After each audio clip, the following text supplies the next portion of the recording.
품격 있는 아재, 아지매 여러분 안녕하십니까? 빨간 아재입니다. 서울에 큰 비 피해가 나자 언론은 물론이고 대통령까지 나서서 115년 만에 최대 폭우다, 이 점을 강조하고 있습니다. 근데 이게 사실일까요?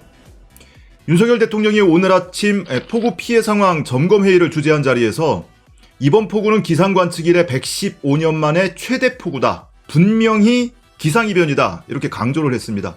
불가항력이었다, 예측할 수도 없었고 대비할 수도 없었다, 이 얘기를 하고 싶은 거 아닌지 모르겠습니다. 그리고 언론은 수많은 언론이 어제 115년 만에 최대 폭우다라는 제목을 붙여서 거의 도배를 하다시피 했습니다. 하루 만에 한 달치비가 내렸다, 115년 만에 물폭탄으로 서울이 잠겼다, 이런 보도도 있었습니다.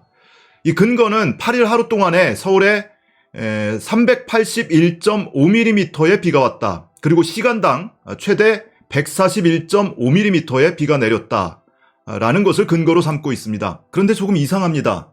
이 데이터가 어디서 나온 거냐면 서울 동작구 신대방동 기상관측소의 강수량입니다.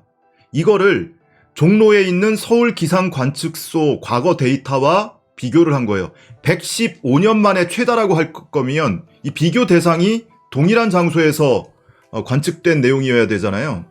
근데 이 서울 신대방동 관측소 데이터는 기상청이 공개하고 있는 이 데이터 페이지에 공개도 되어 있질 않습니다. 서울의 이 기상 기록의 공식적인 대표값은 종로에 있는 서울 기상관측소 데이터입니다. 그러면 공식적인 데이터를 비교를 할 거면 서울 기상관측소 데이터와 마찬가지로 서울 기상관측소의 과거 데이터를 비교해야죠. 그게 아니면 비공식적으로 하더라도 신대방동 데이터면 과거의 신대방동 데이터하고 비교를 해야죠. 그런데 이것은 엉뚱하게 이번에 8월 8일 신대방동 강수량과 과거의 공식적인 자료인 서울관측소의 데이터를 그대로 비교를 해서 115년 만에 최대 폭우라고 보도를 하고 있는 겁니다. 이렇게 역대급 물폭탄이 쏟아져서 예측할 수도 없고 대비할 수도 없었다, 무정부 상태라는 비판을 벗어나려는 의도가 아닌가 싶습니다. 자, 그러면 공식적인 강수량 데이터를 한번 살펴보죠. 기상청 통계 데이터를 분석해보면 1904년부터 현재까지 118년간의 데이터를 확인할 수 있습니다. 자, 역대 하루 최고 강수량을 한번 보면요, 최고는 1920년 8월 2일 354.7mm, 그리고 이 엑셀로 지금 정리를 해서 내림차순으로 쭉 정리를 했는데요, 8월 8일의 강수량이 129.6mm입니다. 그러니까 공식 데이터가 잡히는 서울 기상관측소에서 기록된 강수량입니다. 115년 만에 최대치가 아니고요, 역대 88번째입니다. 불과 한 달여 전 2022년 6월 30일보다도 훨씬 적습니다. 이날 6월 30일에 이 서울 기상관측소에서 176.2mm가 관측이 됐습니다.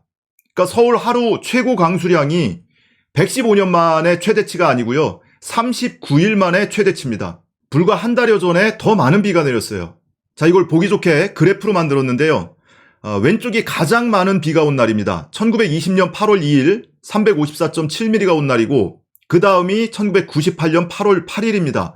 그리고 바로 엊그제 2022년 8월 8일은 저 오른쪽 끝에 88번째 129.6mm가 기록이 되어 있습니다. 자, 이어서 시간당 최고 강수량 데이터도 한번 보죠. 1942년 8월 5일 118.6mm가 왔습니다.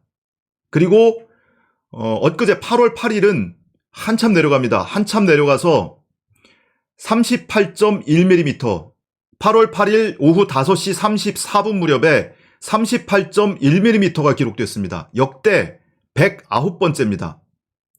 최근에 이보다 더 많이 온 날을 보면 작년입니다. 불과 1년 남짓 지났는데요, 2021년 7월 19일에 65.7mm가 왔습니다. 이게 공식 데이터예요. 이번 8월 8일 시간당 강수량보다 무려 27mm가 더 많이 왔습니다. 그리고 이것도 그래프로 보시면 가장 왼쪽 1942년 8월 5일 118.6mm 기록했고요, 맨 오른쪽 끝에 109번째가 엊그제 8월 8일 38.1mm입니다. 자, 그러니까 공식적으로는 이 서울의 일일 강수량은 불과 39일 전에 더 많은 비가 왔었고요, 그리고 시간당 최고 강수량도 불과 1년여 전에 13개월 전에 더 많은 비가 내렸었습니다. 그런데 이거를 115년 만에 최대 폭우라고 마사지를 하고 있는 거예요.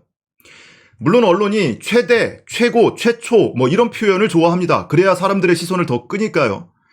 그런데 이게 정치적으로 왜곡돼서 악용이 되면 이거는 거기에 동조하고 있는 거나 다름이 아니죠. 자, 어쨌든 이렇게 비가 올 거라는 거 예측을 못했습니까? 미리 알고 있었잖아요. 그럼 대통령이든 정부든 또는 지방자치단체든 거기에 다 대비를 하고 있어야 되는 거 아닙니까? 자, 이날 8월 8일 오후 5시 무렵에 5시가 채 되기 전에 뉴스 특보가 방송으로 나옵니다. 중부지방 곳곳에 호우특보가 내려졌다. 그리고 서울과 경기 지역은 호우경보가 내린 지역도 많았어요. 중부지방에 모레까지 이틀 동안 최고 350mm 이상의 비가 내릴 거다. 시간당 50 내지 80mm가 넘는 매우 강한 비가 내린다. 이렇게 예보가 나왔습니다. 그리고 그 무렵에 오후 5시 무렵에 뉴스에 도로와 차량이 침수 피해가 속출하고 있고 중부지방에 폭우 피해가 잇따르고 있다. 이런 속보도 계속 전해지고 있었습니다. 근데 대통령은 그 뉴스를 다 보면서도 그 이후 시간에 퇴근을 한 거 아닙니까? 그래놓고 하루 지나서 장애인 가족이 참변당한 현장에 찾아서 뭐라고 했습니까? 퇴근하면서 보니까 이미 지대가 낮은 곳에 다른 아파트들은 침수가 시작됐더라. 뭐 안철수 손가락 자르는 소리를 하고 있죠. 그리고 대통령실 수석이라는 작자는 또 뭐라고 합니까? 비 온다고 대통령이 퇴근 안 하냐? 응? 대통령이 있는 곳이 상황실이다. 이런 소리를 하고 있습니다. 자, 과거에 박근혜 전 대통령 탄핵 당시에 헌법재판관 중에 김희수 재판관 그리고 이진성 재판관이 낸 보충 의견 한 대목을 좀 읽어드리겠습니다. 피청구인 박근혜의 대처.